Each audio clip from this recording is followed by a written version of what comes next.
Hi everybody, today we'll talk about how to fix or how to solve full storage on Facebook app. To know how to fix or how to solve full storage on Facebook app, you should just go to settings. After that, you can click apps, default apps, app settings. Here in this list, you'll enter to Facebook app. After that, you can click on first stop and you can click OK. Then you'll enter to the window of storage.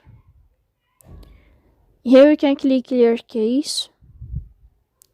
Don't click clear data because that can cause you errors on your app. And in the end, you can turn off your Wi-Fi and you can wait a moment to turn on your Wi-Fi again. So please don't forget to support us by like and subscribe. See you next time in another video.